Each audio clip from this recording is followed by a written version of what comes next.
I have a lot of background noise. Can you all hear despite that?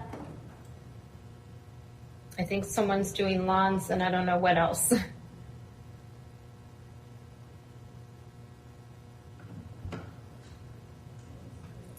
I don't know. I guess. And Anna. Hi. Hi. Hi, how are you? Emmy. Hi, Emmy. I guess, yeah.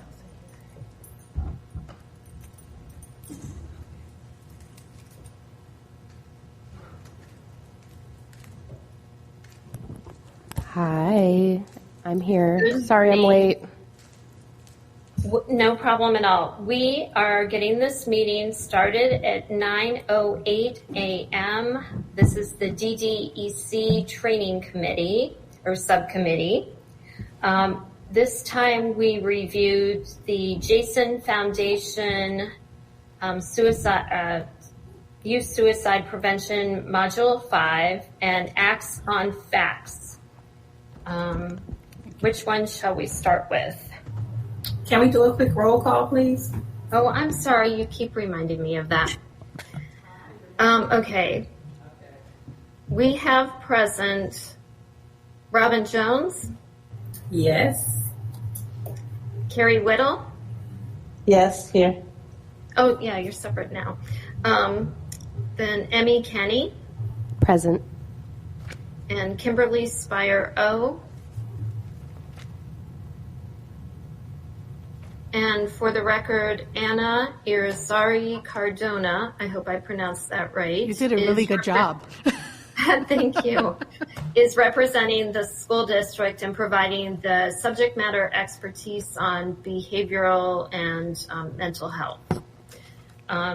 So we can start with the Jason Foundation. Well, let's see. Can we see the agenda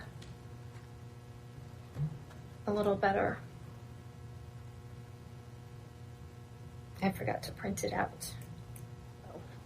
Kimberly, I am assisting you taking notes as well, so I appreciate that.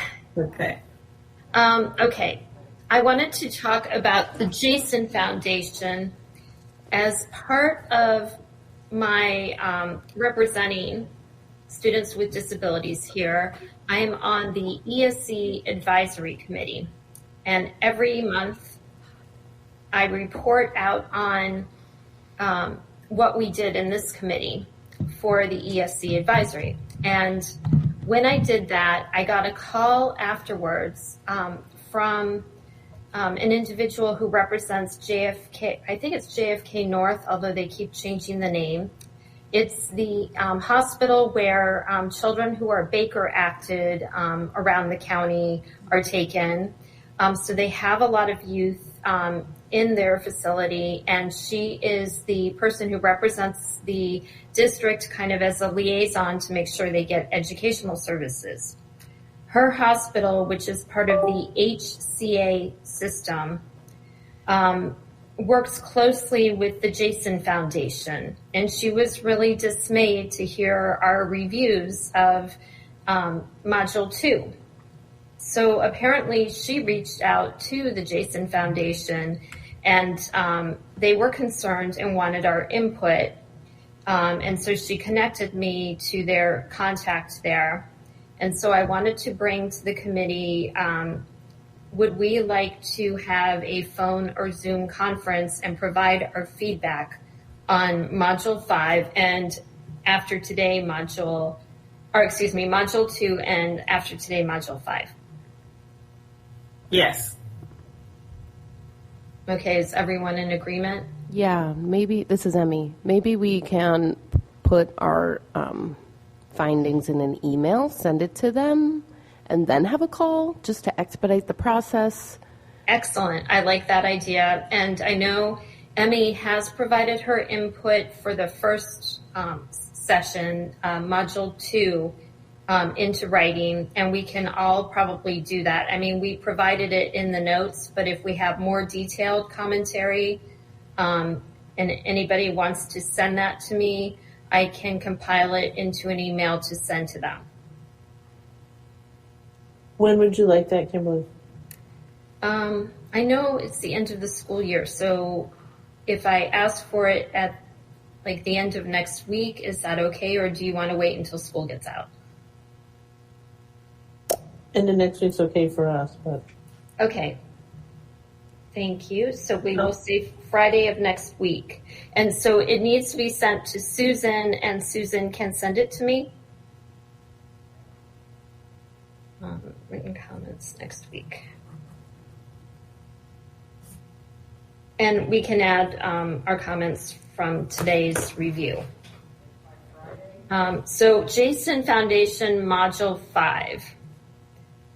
It was narrated this time by the founder of the Jason Foundation. So I liked that it wasn't kind of somebody who seemed like a television news host.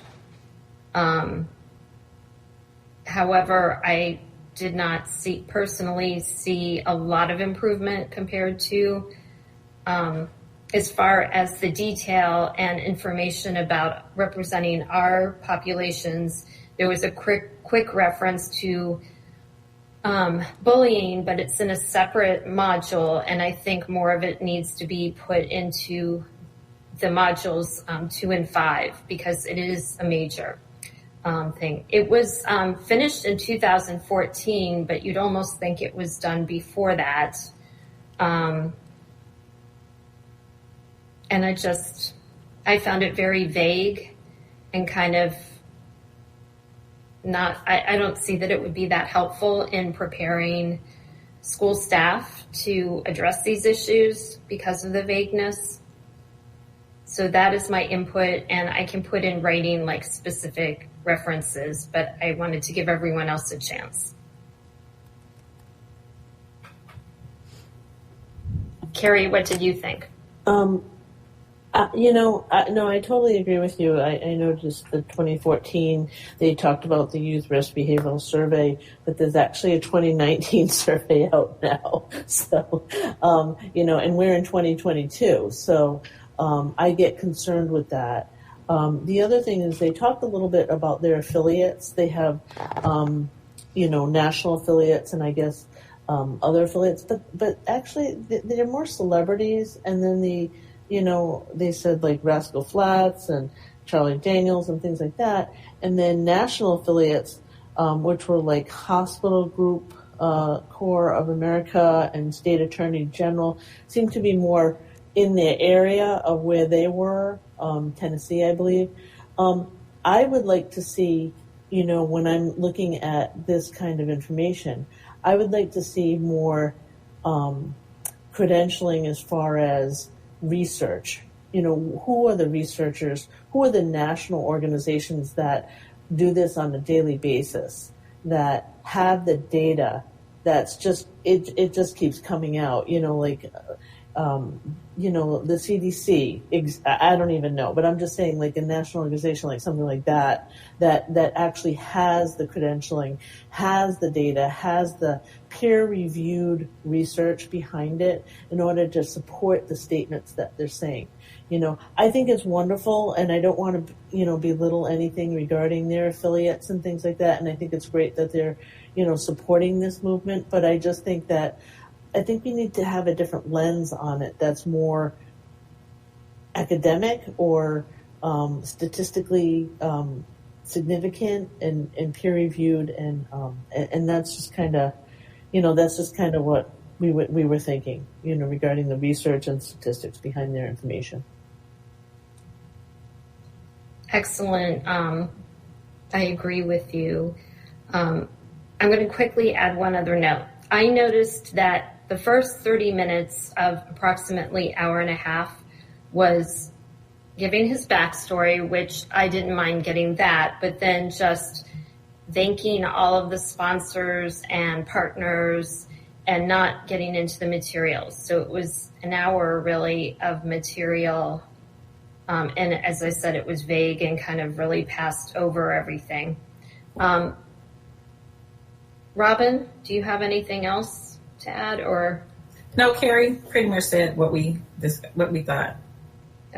And Emmy, I'm sure you have some input. I sure do. I mean, I agree with everything that you all are saying. I also, I mean, Jason Foundation Module 5 was more effective, I guess, in just generally relaying the impact of suicide. But once again, it is not updated. And there was no mention of LGBTQ youth whatsoever. And 45% of LGBTQ youth seriously considered suicide in the past year. This is 2022 data from the Trevor Project that I'm citing now. So I am glad to hear that they are considering updating their training, and I would absolutely be willing to work with the Jason Foundation on that, because I'm sure there are many school districts across the country that use this. And so in our email to them, I would point them in the direction of the Trevor Project, because similarly, this is a nonprofit that was founded because of a young person, just like the Jason Foundation. And I think the Trevor Project is actively, surveying LGBTQ youth across the country to collect this data, and we need to get it into this training. I agree with that, and I'm thinking regarding Carrie and Robin's input that if we leave it to them to try to find the resources that we are thinking of, they've had all these years to kind of put everything together, that maybe we want to suggest some resources on the disability realm, on the bullying realm, because there's TASH, I believe, and a number of organizations that have expertise on bullying. And I'm sure you already have a lot of information on students with autism and disabilities in general, and I will try to look up some to bolster that. I just want to put out there, too, that Dr. Scott, who's our executive director, is actually doing a presentation on it, that he's pulled data and resources nationally. And it's actually, we're running that actually at the same time right now through a PEPSA grant. And PEPSA grants are funded through the Florida Department of Education. And the PowerPoints and all the information has to be verified and vetted through them on it. So I know this is specific for children with autism, but I just wanted to point that out, that yes, we do have resources and we do have training specific, because I know we were supposed to, that was another piece of this subcommittee, is to bring what our organizations are doing, bring those resources to the committee as well. So I just wanted to point that out. Do you have the name of it? I can get that, or Robin, do you know the name of it off the top of your head? No, but I can look it up real quick. Yeah, and we can put it in the chat with the link to the trainings, because that's going on right now, and he's got a ton of statistics on that. That would be useful. I think a lot of it probably is applicable to young people in general, from what you're saying. And then I think they should add some of the autism-specific material, as well as whatever else we can find. I do appreciate the fact that they're reaching out and they want to improve. And one of the initial comments that they made is, oh, you must have one of the old trainings and we have newer ones. But their website, when I was looking at the one today, said training 2022. But it was, he made a comment, it was 2014. Right. Yeah, and my only thing is, as a subcommittee, is it okay that we speak to them directly, or I don't know how that works legally, with, and I'm happy to do that. I just didn't know legally how that works. Do we need to make it a public meeting? Maybe we need to refer that to legal, or does anyone here know? I didn't really know, so. I know individually we're allowed to reach out to anybody else and talk about what we're doing here. We're just not supposed to talk amongst ourselves about whatever we're working on. I don't think there was a problem with Emmy telling me that she was late because it wasn't on the subject matter. But other than that, I know we have to go through Susan. But for something like this where we're gathering information, I don't know. Can we ask to put that through legal? And I'm not sure which, is it Lisa Carmona who's now working with us? Yeah, I think we're Bruce Harris. Oh, Susan, I can't hear you. Sorry, I think we turned it off. I think either Lisa or Bruce Harris. Jolandi has been attending our meetings. I thought she would be here today, but I don't see her. I think she's coming to the 10 o'clock. So I'll find out. Okay. We might be able to get an answer at 10 o'clock then, and then we can plan accordingly. But if you send your written comments to Susan, I don't think that they would have a problem with me forwarding them to the, thank you, to the foundation. And then from there, if we want to have a meeting, we'll make sure that's okay. Please note that the link for the card training was put into the chat, and we might want to review it if everybody has time and provide kind of input about what sections we might want. Well, we should refer the whole thing to the Jason Foundation, but if there's specific things we want to point out, we could do that. Does anyone else have thoughts? Good morning, everyone. Good morning. My apologies of being tardy. I have some family issues today, so I will not actually be in person at all today. And I may end up being out for about a 30-minute part of our meeting. It all depends on how this works. I wanted to, can you share, because sometimes like I'm late right now and I don't see what's in the chat and it doesn't appear to anyone who joins the call at a later. Oh, okay. Copy. I'm putting it in now again. I just copied it.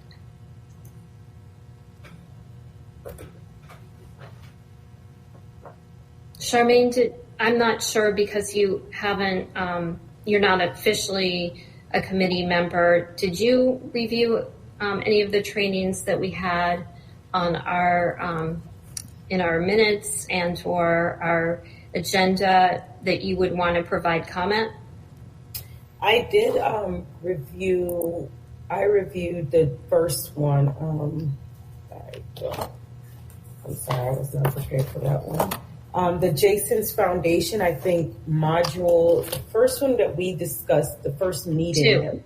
That's two. Module two. I did, and I did not finish, to be honest. So when I finish, I will certainly provide my comments. I still had the question. Some of it was just like generic to me, based on what I've seen. It was very vague, and or based on what I've watched so far, it was very vague, very generic. And I know some of these trainings aren't hands-on or on-campus trainings. It didn't give me that scenario as if, even if it's online, as if it was a scenario that is currently occurring at our schools right now. We, in our last meeting, I think, discussed that, and we pointed out, because we normally represent the disability and the LGBTQ communities, it was especially lacking in any kind of information about them, and they tend to be some of the largest populations who are at risk for and have attempted and succeeded in suicide.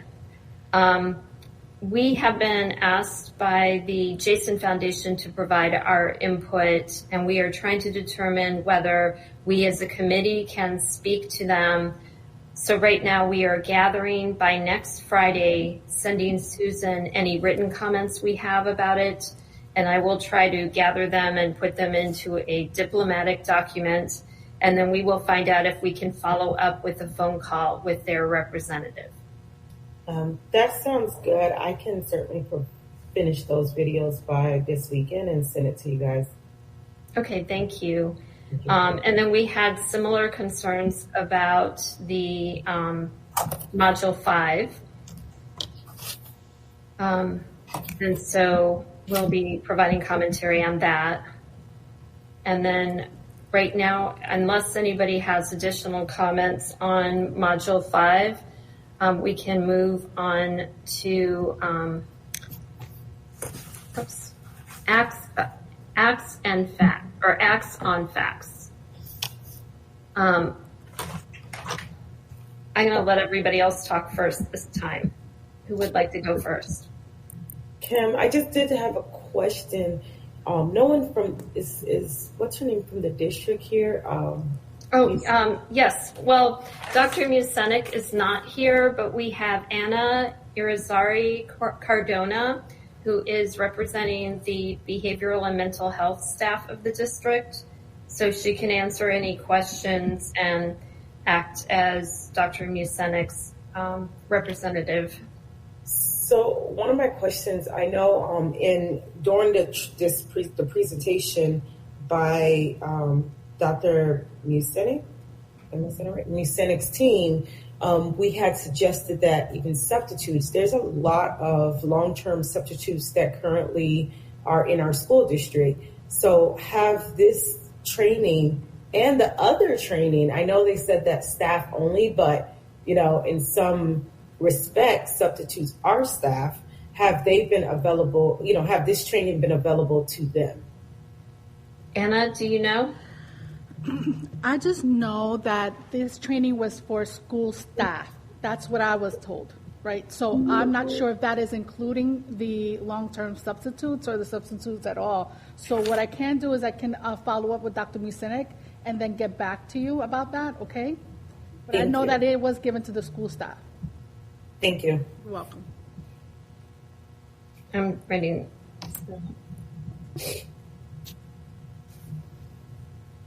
It might be helpful to know, like, the different categories of staff in general who are getting it. Sounds good. I believe we talked about that maybe when we get the list, and then the list of trainings, and then who actually is receiving these trainings. Right. And I don't think we had received that quite yet. Right. I do believe in the discussion in the past, it was all full-time staff, but I'm not sure if it was just the curriculum delivery staff in the classroom, or it includes people in the lunchroom and bus drivers. That I know it was given to everyone. So anyone who was working at the school, but I'm not sure, specifically if it was for substitutes, I don't want to say yes without being sure. But I know that it was not only teachers and mental health staff, it was for everyone at the schools. Sure. And I think we did receive some, but when it came to substitute, I know for sure at the time that Dr. Musenik came to our meeting, substitutes at that time were not receiving it. And I'm a registered and active substitute at the district, so I know I'm not receiving those trainings. So I can tell you what the substitutes are receiving. I mean, we receive all the technology and all those things, but we are not receiving this. Okay. And we had questioned the police officers as well, the resource officers. Yes. Unfortunately, I had an assignment to reach out, and we finally have a captain. And honestly, I didn't get a chance to reach out to her. I had been speaking to some of the staff under her about a different issue, but I think it's going to be far more helpful to speak with her. So I definitely will do that before next time. I might wait a little bit because of what happened at Dreyfus. And I'm sure everybody's kind of focusing on that right now, on the police in the school district police.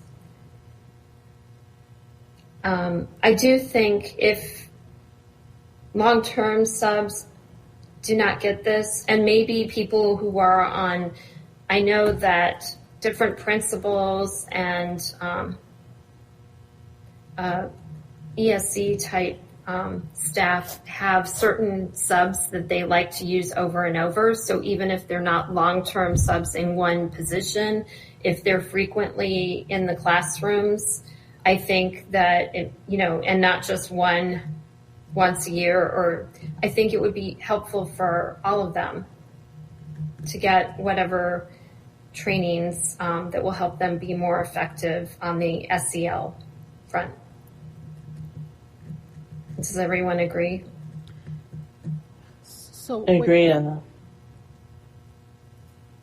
that. Okay. If we don't have any more comments on the Jason Foundation, what do you all think of Acts on Facts? I can start. This is Emmy. So Acts on Facts did mention LGBTQ youth. Overall, I thought it was a much more dynamic training, and it clearly was more updated. They highlighted a lesbian student as one of the vignettes and went in depth about a situation that happens to a lot of LGBTQ youth. However, I will say, once again, no mention of transgender students whatsoever. There was a link for further reading to the Trevor Project website, but that's leaving it up to the teacher to do their own further research, where I know a lot of teachers, they have a lot of trainings, and I really don't think they're doing that. And it's just labeled as the Trevor Project. Maybe if that link was even just changed to say, read more about the risk specific to transgender students, that would help. But they don't mention transgender students at all. And I just want to say, again, that the issues that trans and non-binary students face are very, very different from what lesbian and gay students face. It's a totally different experience, and I know we all get lumped into the LGBTQ umbrella, but mentally, like mental health wise, way different experience that's happening there. So again, I don't think this is adequate to highlight, facts like nearly 1 in 5 transgender and non-binary youth attempted suicide in 2022. Okay, so that's a huge number, and it's still not mentioned. So at this point, well, I'll just say that, I guess, and hear what other people thought. Did you have any comments overall beyond that community? Overall, I thought this was a much more dynamic training, and it was more like action-based, I guess. So I felt like it gave teachers more of it made me feel like if I were a teacher, I would actually know what to do in those situations rather than just understanding what the risks are and to look out for it. It was a lot better in showing a teacher, what to actually do in that situation when they're in that situation, where a kid comes to them and expresses that they're going to hurt themselves. Agree. Carrie and Robin? I would agree with a lot of that, and I would say that there's not very much on disability. Right. It's just, I think it was mentioned at the very end, almost like It was, and they mentioned we got to get that Asperger's. in there. And it was an Asperger's case, yes. Yeah, and it was like, oh, we just got to get this in there, But the information on that is, it's really significant, especially for kids with autism. But I'm sure, and I know you had said that we're kind of having to think about just not autism, but disability in general, and and it's just not even talked about at all. I think kids with learning disabilities. There's a huge amount of feeling inadequate and bullying for them because they're behind their peers, not just in reading, but oftentimes, especially since Florida's curriculum is so reading intensive, they no longer go do the onion skins and Bunsen burners. They read about the science and the dioramas from social studies. It's you read about everything. So if you find reading difficult, you're really behind the curve in everything. And so I've seen a lot of mental health behavioral issues from those students, and almost every student that I've worked with has had suicidal ideation in that group. So that should be addressed too, the academic struggles of those kids.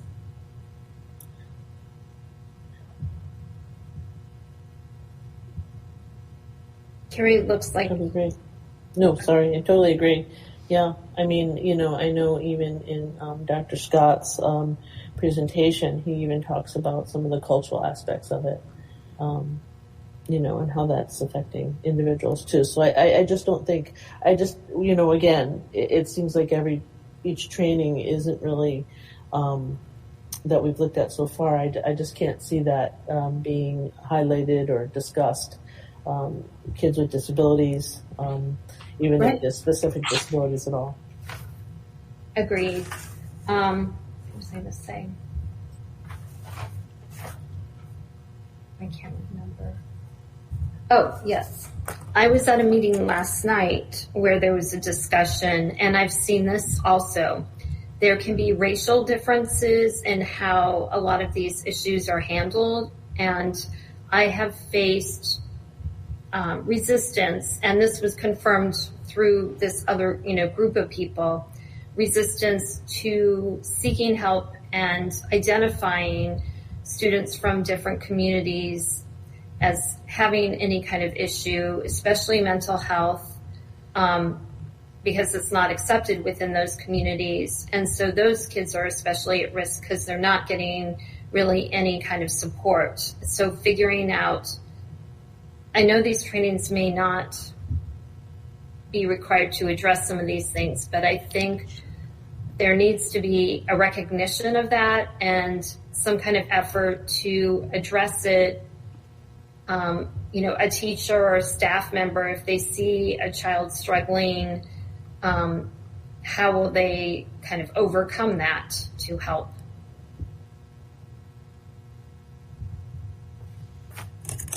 Totally agree. I agree, and this is Emmy, and I just want to say within the Trevor Project's findings, they also break it down by race, and it is disproportionate. 12% of white youth attempted suicide compared to 19% of black youth, 21% of Native and Indigenous youth, and every demographic is higher than the white LGBTQ population. So I guess just to kind of wrap up my thoughts, I know that I represent the LGBTQ community on this committee, and that's why I focus on it.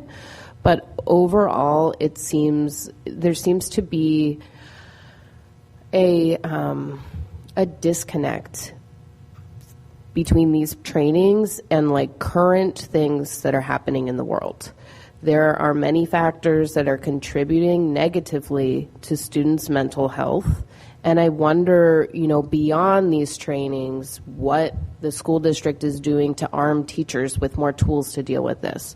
So, for example, at Dreyfus, somebody was, there was a code red and somebody was murdered on the campus. So, what is happening for these teachers? One of my friends works there and she's traumatized. So,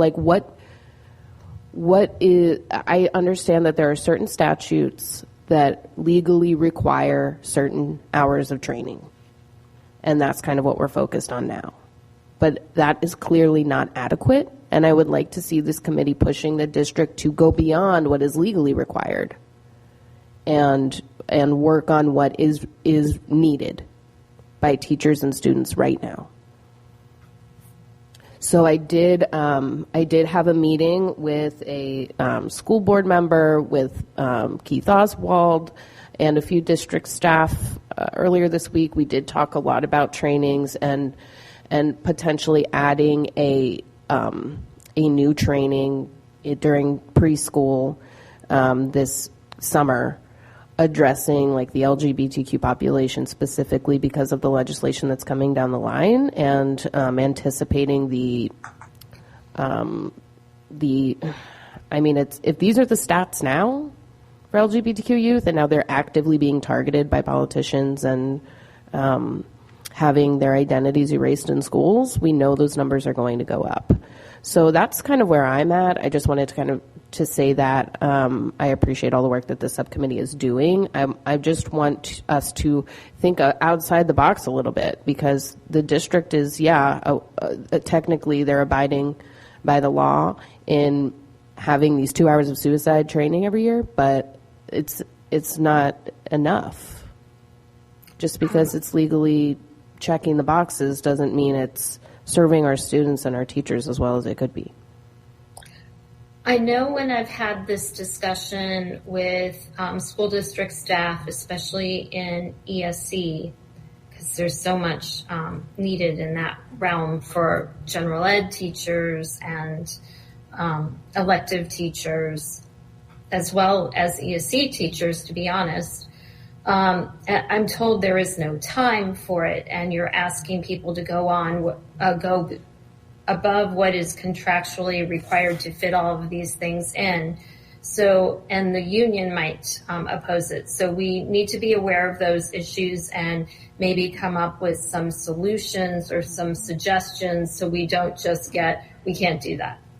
But I agree with you that more is required in this particular topic as well as other topics. And so maybe consider how we can make that happen. I would also like to add that I know we're talking about teachers, but I think we might also need to identify who are the staff members within the whole school district that actually need to be attending these trainings or viewing these as well. Because we see a lot of, and I don't mean to keep saying like the police officers and things like that, but we see a lot with the resource officers and maybe not fully understanding students that have disabilities or cultural, whatever it might be. And I really think that I totally can see that point regarding, contractual, things with the school district and having limited time availability, but maybe that could be part of our role too, is prioritizing those trainings that might be, or helping to prioritize that, and then identifying all those individuals within the staff, and I mean entire staff, as to who should be taking them. I agree with you, and I am very concerned, and I'm going to raise this at the overall DDEC meeting. We are bringing in law enforcement officers or sheriff's deputies who are coming off the streets and used to dealing in the majority with adults. And we saw what can happen the other day. I haven't spoken directly. My son is from that community, and he has. And the teachers saw the police arrive and thought he's dead. There's nothing. And they were right. Shoot first, ask questions later. And we're bringing some of these people into our schools right now. And do they understand mental health issues? Do they understand autism? Do they understand the cultural differences, or do they see somebody who's a certain color and say that person is bad? Especially when you contrast it with the fact that someone who was armed with, a weapon that could quickly shoot a lot of people, and that person, even though that person resisted arrest, came out alive. I have serious concerns with law enforcement in the schools in general, but especially now that we have people coming in, we need them to start right away to be compliant with the law, and therefore they probably haven't received even the basic training that police get. And so I would like to address that and make sure that they're not allowed in without the training in the very least. Charmaine? Thank you. So it goes, when I saw the incident that occurred at Dreyfus High School, and while that was a car and it was an adult, and unfortunately it ended up, I wasn't there to, know exactly why and what the reason why the officer acted the way he acted. But it goes back to just several weeks ago, very similar incident happened with students at Carver Middle School. Mm-hmm. The students were involved in, something that caused a trauma, that caused a lot of issue. The 3 students, and those students ran back on campus. It was some criminal activities, and those students ran back on campus. You don't know what the intentions and what were on the mind of those students, but had we had an officer like that at that school, would that have been the same results? Exactly. A lot of the teachers who were there mm-hmm. indicated that he wasn't armed. He wasn't in the car anymore. If he was in the car heading towards people, that's somebody who has, under the law, a weapon that can be fatal. And that would be a different matter than someone running away and in distress. And if we had the training and the teachers were trying to use their training, if we just used that, I think it would have had a very different outcome. Carrie? At CARD, we have been working with the sheriff's office to actually train them on understanding individuals that have autism, so that way maybe when they interact with them or engage with them in their communities, that they understand maybe the individual a little bit more. And we haven't done that within the school community, police or so. And I'm not saying I know I'm being specific to autism and more sharing what our agency does, but I'm thinking more globally to concerns of all kids with disabilities or different, representation of all the groups that are on the DDEC committee. So, and that's why I do bring that to the attention when we're talking about who should get these trainings. That they're always there, usually on the front line with whatever's happening within a school. So that's why I do suggest them. I know we are limited on time, and I want to continue this discussion, but I want to quickly, before we run out, make an assignment and see if you agree with it. And that is for us 2 assignments. One is to bring to the table any trainings that would bolster, like maybe we can have the Jason Foundation, because they're open to it, add all the components we need and kind of adjust how they do things. And if they're open to it, then we could have a much better training that can be used for this specific purpose. And they may not be, but it's worth a try. So kind of identify trainings on the topic that we've been working on, which is suicide prevention. And then I would wonder about us going home and thinking what other topics are high priority that if we ask for additional training that we would want to have covered, that we think are major issues that are occurring in school, and so that we can work on those and trying to identify and assist with those issues, kind of prioritize what are we seeing, in our communities. What are we hearing from other members of DDEC? And then next time kind of have that discussion. I know I'm going to review the CARD presentation that we've been given in addition to doing that. But I just think to make us more effective after this, to prioritize which trainings And then I will also, present what I find out from the police and maybe get a list of what they're getting, because I think that's a priority also. Carrie? I thought we were going to get a list from the school district also on the trainings that they are offering, just overall in general. I'm trying to think. I did, this is Emmy, I did reach out to Diane Wyatt. I know at the last meeting, I asked about bullying prevention as our next category. She said that the person who has the answers is on vacation or something like that and wouldn't get back to me until after next week. So I know that's what I requested, was a list of all bullying prevention trainings. And I agree. I don't think it's handled very well in the schools from my experience.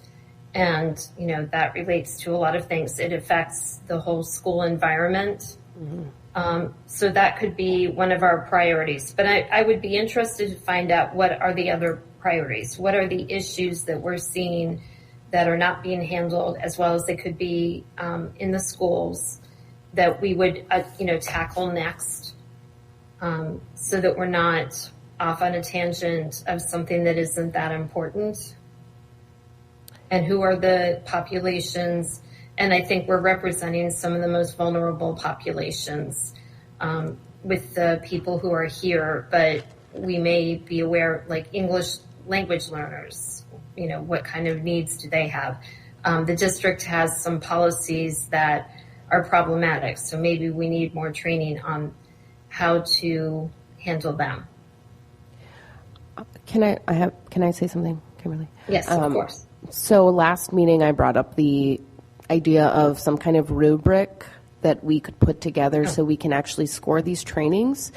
So that maybe each of us can just put a few items that are important to our communities and try to think of it as, every training that we review instead of, a different rubric for each training, just so we have some measurable, if the foundation, if the Jason Foundation scored a 2 on their trainings right now, and we want to get them to a 10, we have to have some kind of measurables. Does that make sense? So my pieces on the rubric might be, indicates the unique risk factors to transgender youth, mentions the unique risk factors to lesbian, gay, and bi students. 2 different things for my group. So we're creating a quality assessment? That sounds great. Yes. I was going to say that it might be too difficult to send some of these things and have them compiled before the next meeting. So we are going to spend time talking about what the police are doing, talking about our priorities for additional training. Before that, we are going to send what we have as suggestions right now for the Jason Foundation, and then the suggestions for the rubric. Am I missing anything? Just add. Sorry, Kimberly. Just add to the list to follow up next meeting the bullying prevention trainings from Diane Wyatt. Okay. I know I'm coming in late, so it's out of scope from what was originally intended, so we maybe talk about that in a greater meeting, because bullying is different. There's different mandates. There's different. So one is training, but then understanding when it comes to bullying, what's required from a statutory under Jeffrey Johnson Act, and so I think there needs to be some unpacking first from a statutory requirement, and then moving forward from there too. So maybe we can put together some of that background. Is that something that Diane Wyatt would be able to help us sort out? That's the name I was given at the last meeting, too. Yeah, Dimitri's, yeah, she's not on vacation. She's doing, she's also does Title IX investigations, so she's involved in some things there. So right now, but probably maybe in a future larger group, we can unpack just a lot under that bucket because there's a lot of different aspects. We also to discussed bullying. before you arrived, Keith, figuring out a way to go beyond the statutory requirements for the issues that we find to be priorities, just to make sure that we're addressing things that are problematic that we've seen throughout the school district, and make sure that school staff are prepared to deal with those things. So maybe go beyond what is already offered and required. But we would try to also problem solve on how to do that. If I could just also add, again, maybe getting that list of trainings from the district, that would be really helpful. I know for me, just to put it in a mind frame of, and who's required to take those particular trainings, what staff members. So We could get that before the next meeting, so it will help us in considering some of the suggestions we're making. So is that possible, Keith?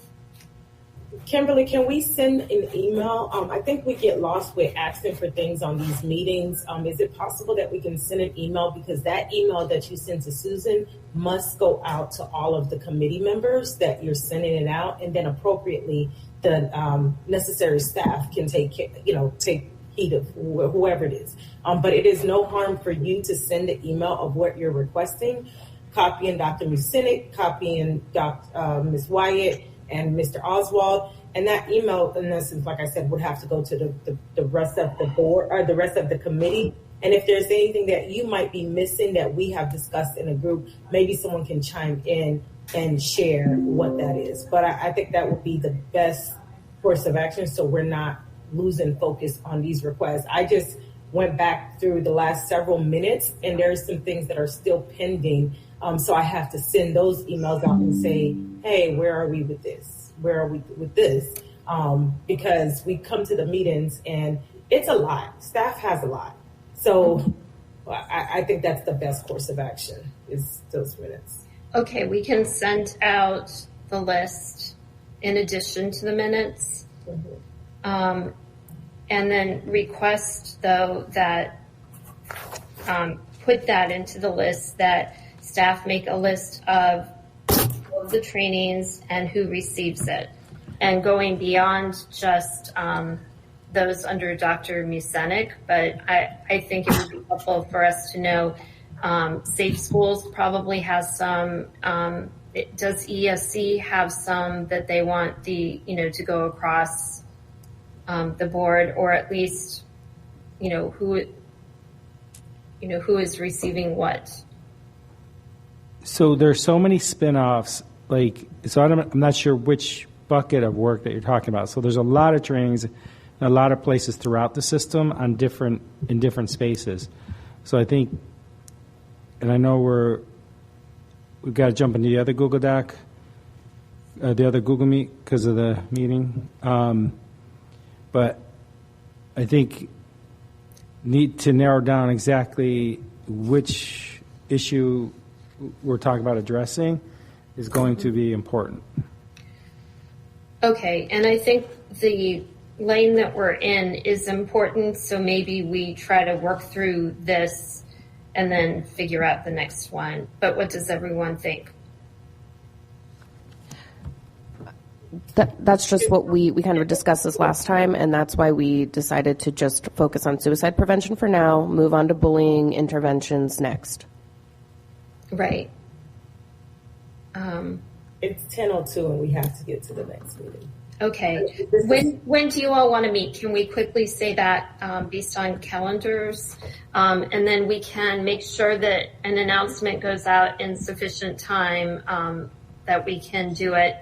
Are you all willing to do it in 2 weeks or before the next meeting? Kimberly, I will say this. I did talk to staff, Mr. Oswald, and wanting to share regarding meeting every 2 weeks. It has to be something. I know there are things that we would like, but it also has to be something that it's obtainable by staff as well. There's a lot of meetings, a lot of follow-ups, and I personally don't know when, and there are things that I say, yeah, we still need to keep an eye on this, but I don't know when they get to do their own work. There's work that they need to do on their, that is not related to the advisory committee meetings, and they're boggled up literally every week. Some meetings that we don't see that I'm also part of every single week. So I do want to be respectful of their time, and because I don't know when they get to do the work that's in their job description in addition to the advisory committee meeting. So I would say that if there is something we could do our homework, and it's just got to be on us, right? And I'm speaking to the choir, I'm speaking to myself. It's really got to be on us to do the work and really and really not, have and really not have the committee or the staff tied up in meetings every week. Okay. That's just one voice, but I wanted to throw that out there, and they are sharing that their workload is like, hey, another meeting during the day is a bit much. Okay, I understand that, but we have a lot to get through.